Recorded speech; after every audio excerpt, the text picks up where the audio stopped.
Ladies and gentlemen, Undersecretary Claire Castro, the Palace Press Officer.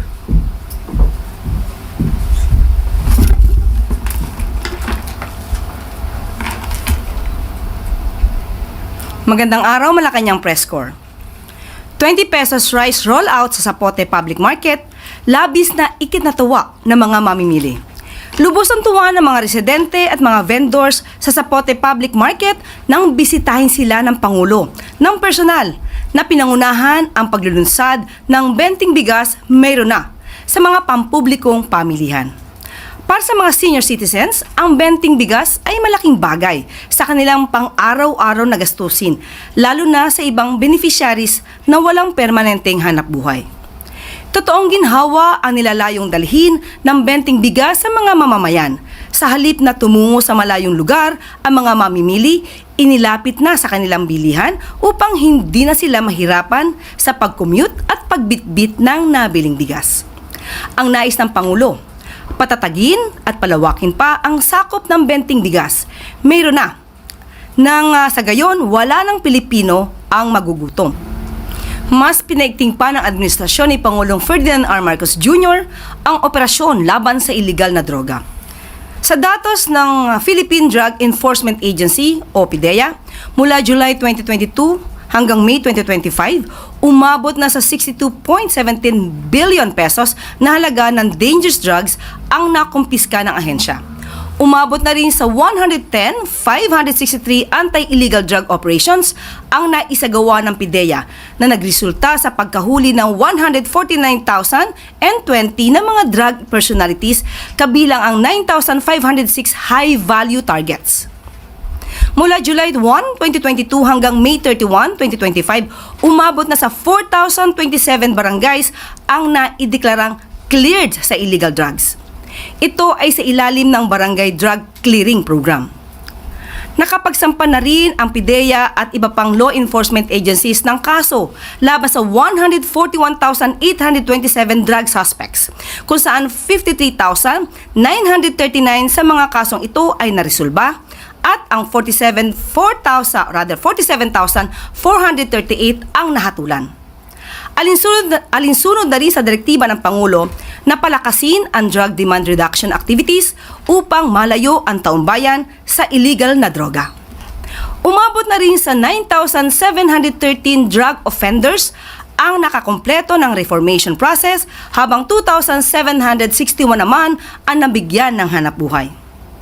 Umabot na rin sa 607 balay silangan reformation centers ang naipatayo sa ilalim ng Marcos administration. At maaari na po tayong tumanggap na inyong mga katanungan.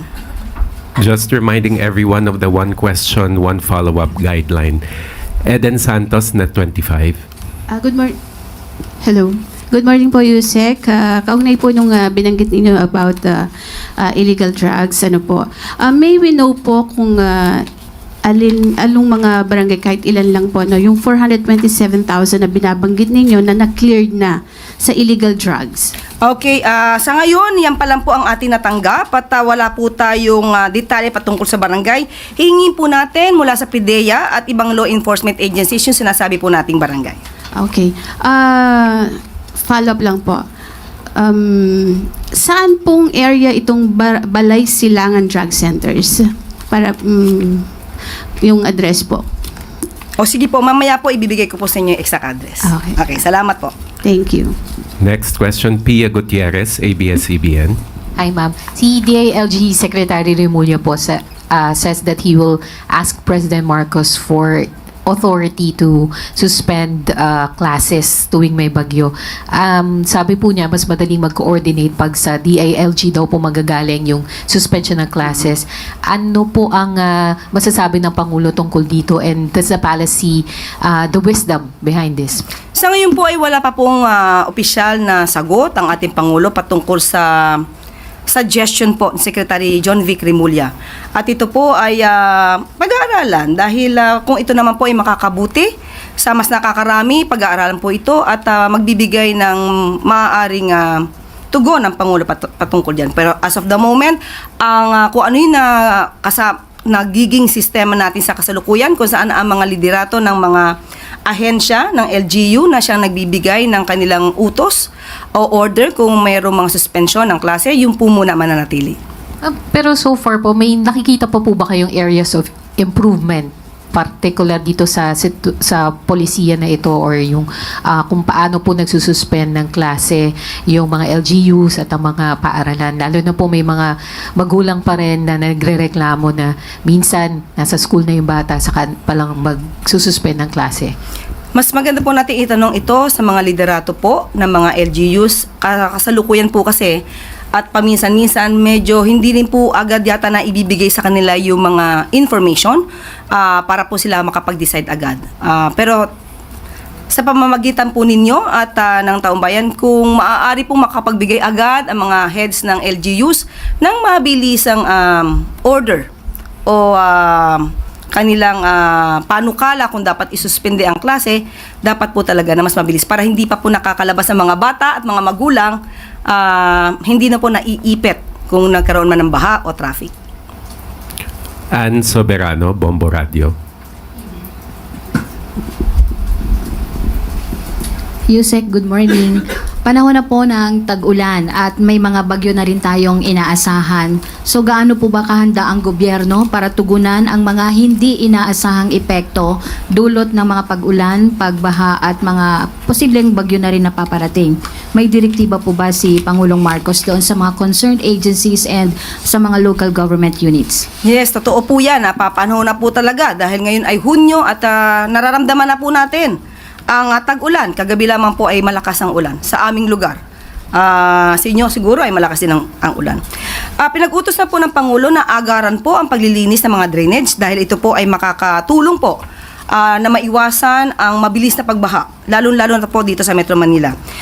Ayon nga po sa MMDA, meron na po sila na 23 priority esteros sa NCR gamit ang makabagong equipment o mga machinery para po ito malinis ng agaran, ito mga estero po.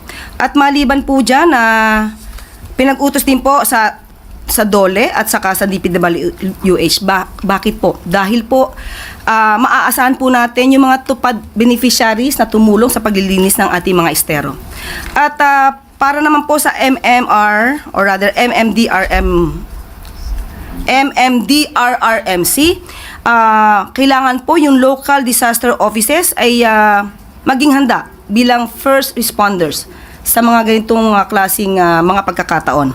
At pinag-utos na rin po ng DILG na palakasin po ang disaster preparedness measures ng bawat lokal na pamahalaan. At pinag-iigting na rin po ayon sa DILG at babasahin ko po: activation of emergency operation centers, evacuation preparedness, updated contingency plans, community drills and exercises, at ang enforcement of no-build zones. So asahan po natin ang mga susunod na mga hakbang ng ating mga opisyal para po mas maging handa pa sa mga darating na panahon. Mensahe na lang po ng gobyerno ng Malacanang sa ating mga kababayan, lalo na po doon sa mga lugar na prone po na daanan ng bagyo at mga pagbaha. Asahan niyo po ang gobyerno nakikilos para sa inyo, pero sana rin po kumilos din po kayo para sa taong bayan. Iwasan na po natin magkalat, magtapon ng mga basura sa mga lugar na mas madalas na bahain. Minsan po tayo rin po ang nagiging dahilan kung bakit mabilis bumha sa ating lugar. So maglinis po tayo, huwag po nating itapon ng basura ng walang responsibilidad. Yun lang po, sana po makatulong tayo sa bawat isa. Maraming salamat, Yusek. Christian Yosores, DZMM. Magandang umaga po, Yusek. Kahapon po may panibagong update po na nilabas yung lumabas na witness, si alias Totoy, doon po sa kaso ng mga missing sa Bungero, and may mga pinangalanan po siyang ilang mga kilalang personalidad. Meron po bang panibagong direktiba ang Pangulo sa mga ahensya kaugnay po ng investigasyon dito? Ito naman po ay trabaho po ng DOJ at ng ibang law enforcement agencies po natin. Sino man, anumang katayuan sa buhay, kung sila man ay personalidad na kinikilala, wala pong sisinuhin ang Pangulo at ang administrasyon. Kung may dapat na panugutan, dapat lamang po maimbestigahan ng mabuti para mabigyan ng hustisya ang mga pamilya ng sinasabi nating missing sabongeros. One follow-up lang po. Bukas po ba ang Pangulo sa possibility na ituring na state witness itong si alias Totoy?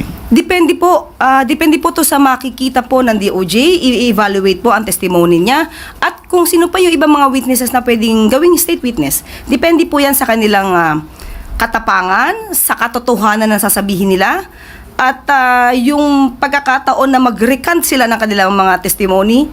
So dapat nandoon yung tapang at paninindigan na sabihin ng katotohanan. Related question, Ana Bajo, GMA News Online. Morning po, Yusek.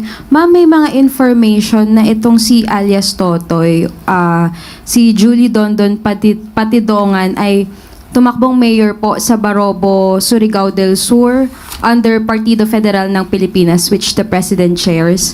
May nababanggit po bang information or kilala po kaya personally ni Pangulong Marcos itong si Patidongan? Sa ngayon po, wala pa pong nakakarating sa atin patungkol sa ganyang issue. Hindi bali po, ipaparating po natin sa Pangulo para po maging aware din po siya. Thank you, ma'am. Kathy Valiente, Manila Times. Good morning, Yusek. Yusek, an anti-political dynasty has been reintroduced po sa 20th Congress. Ano po ang latest stance ng Pangulo regarding political dynasty po? Siguro po mas maganda kung maibibigay nila ang pinakadetalye at buong nilalaman ng bill na ito dahil mahirap po sa ngayon na mag-oo o mag-hindi ang Pangulo. Mas maganda po maibigay yung pinakadetalye dahil maaaring magandang maidulot nito sa ating bansa. At tingnan po natin, basta po ang Pangulo naman ay para sa bansa at para sa mga leader din naman, mga official na gusto rin naman maglingkod. So dapat balanse ang lahat.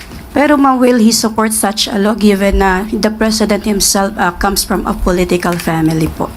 Titingnan po natin. Hindi nga po natin agad masasabi kung magsusuporta ba siya o hindi siya magsusuporta. Depende po sa nilalaman ng bill mismo. Kenneth Pasyente, People's Television.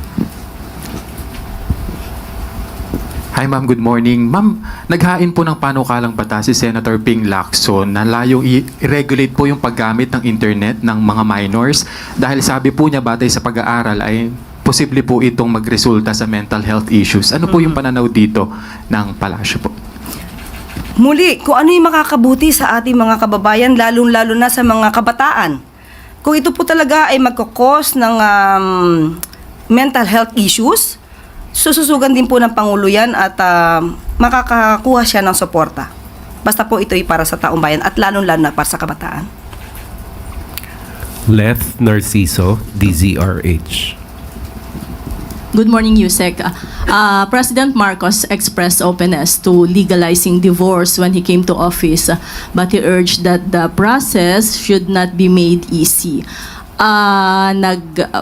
May we know po kung yung position ni Presidente sa isyong ito ay pareho pa rin o nagbago na? Dahil nung nakaraang Kongreso po, ito ay naaprubahan sa Kamara pero hindi lumusot sa Senado. Ngayon po, na-i-file na ulit yung bill.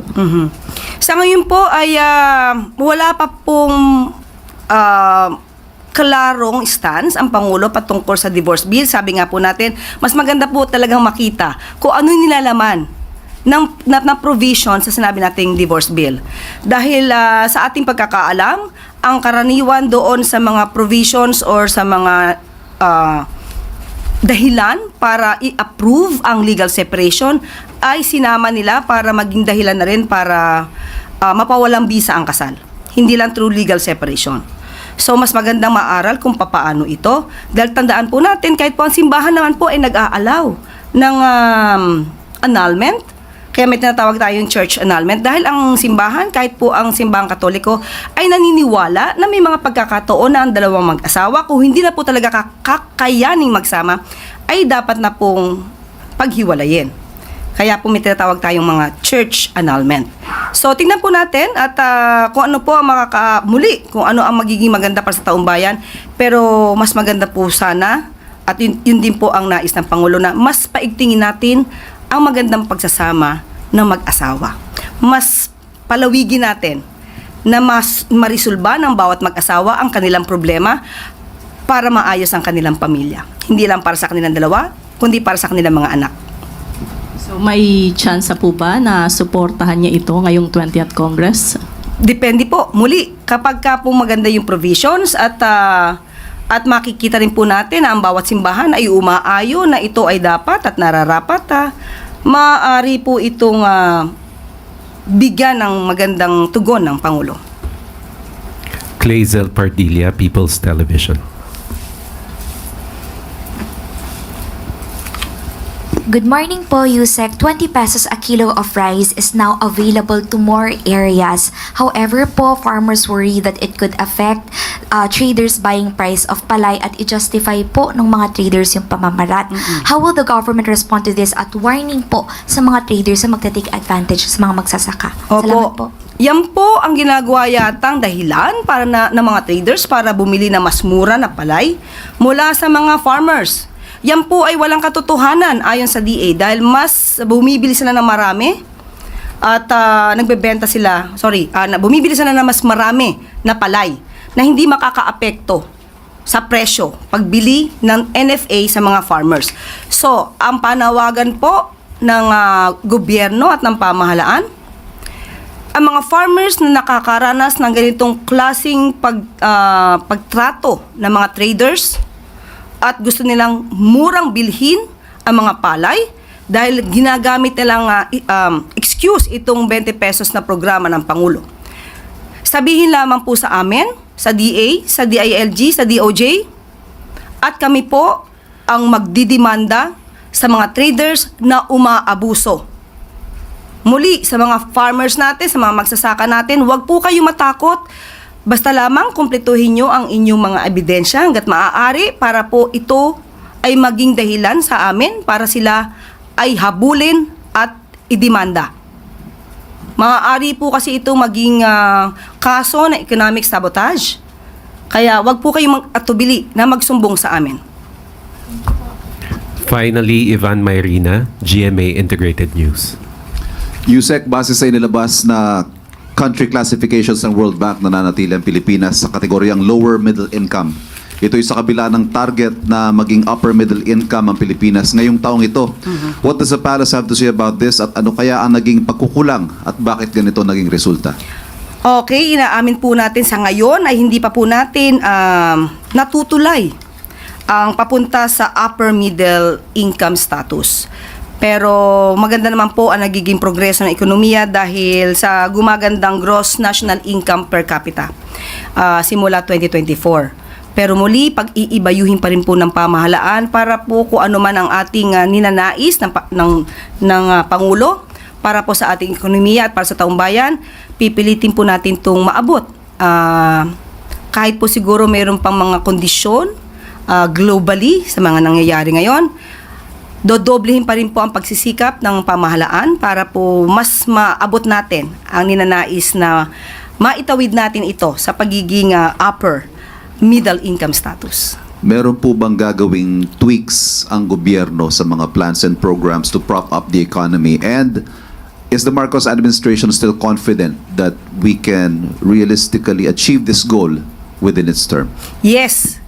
Lagi pong positibo ang Pangulo, pati ang economic team, pati ang buong administrasyon. So, kakayanin natin yan. Yung tweaks po, if any, what can you tell us about what the government aims to do to achieve this? Kakusapin po natin, in particular, economic team para po mabigay natin sa inyo ang detalye patungkol dyan.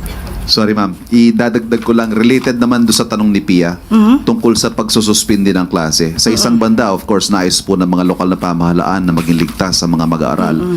Pero sa kabilang banda, meron ho tayong education crisis and sometimes you get concerns na bakit maya't maya naman walang pasok, konting ulan, walang pasok, mainit, walang pasok. At one day out of school is one day less of learning. So paano ho kaya dapat balansehin ang pagsususpindi ng klase? Okay, siguro pag-uusapan ito dahil minsan ang klima, ang typhoon ay hindi natin talaga ito na pre-predict basta-basta. Siguro dapat makausap din natin ang DepEd kung if ever magkakaroon ng no classes, magkaroon din muli ng online classes on that particular day. Maganda pong magiging suggestion yon. Salamat. That was the final question. Thank you, MPC. Yusek Claire. Mga ongoing road projects sa Mindanao, ininspeksyon ng Department of Finance. Siniguro ng Department of Finance na maayos na nagagamit ang pondo ng taumbayan sa mga makabuluhang proyekto. Alinsunod ito sa direktiba ni Pangulong Marcos Jr. na tiyakin na kada piso mula sa kaban ng bayan ay mapupunta sa mga infrastructure projects na may malaking impact sa buhay ng mga ordinaryong Pilipino. Dagdag pa ng Pangulo, dapat ay mabilis ang pagkakagawa ng mga kalsada at tulay upang agad itong mapakinabangan ng karamihan.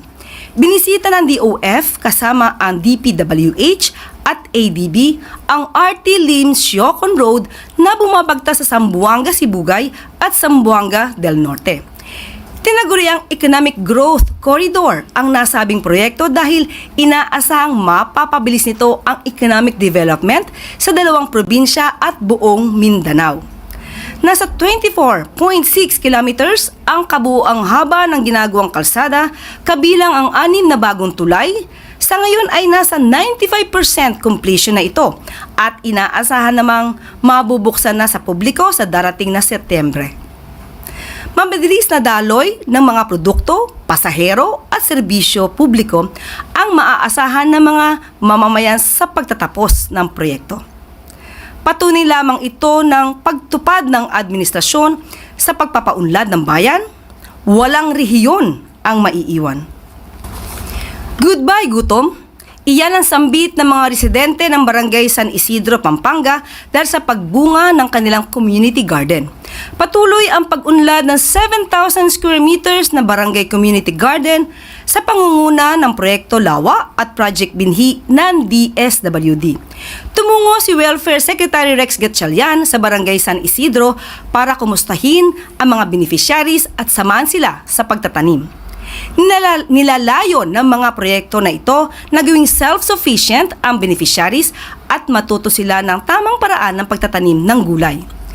Sa ganitong paraan ay masisiguro ng buong barangay na may laman ang bawat hapagkainan. Alinsunod ito sa utos ni Pangulong Marcos Jr. na kada pamilyang Pilipino ay may sapat na masustansyang pagkain sa araw-araw. Dahil sa bagong Pilipinas, ang bawat pamilya ay mahalaga. At bago po tayo magtapos, isang Israel update po mula sa DMW.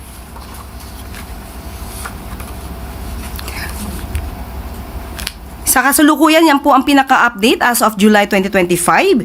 Magkakaroon po muli ng repatriation. Batch 38-A, aasahan po na makabalik sa Pilipinas. Ito lang pong July 3, 8 OFWs. Batch 38B sa July 4, 13 OFWs. At Batch 39 sa July 6, 25 OFWs. Tandaan po natin, nagkaroon na po tayo ng 26 na na-repatriate na mga kababayan natin. At ang 195 ay nagkakaroon pa po ng pagdadalawang isip kung sila po ay babalik sa Pilipinas. Pero tandaan po natin, nakita po natin sa ating screen, pati po ang pagtulong sa ating mga kababayan ay makikita po. Kaya po ang sinasabi na walang ginagawa at walang plano ang pamahalaan patungkol sa ating mga kababayan in relation to the Israel-Iran conflict, iyan po ay isang malaking kasinungalingan. At dito na po nagtatapos ang ating press briefing. Magandang araw para sa bagong Pilipinas.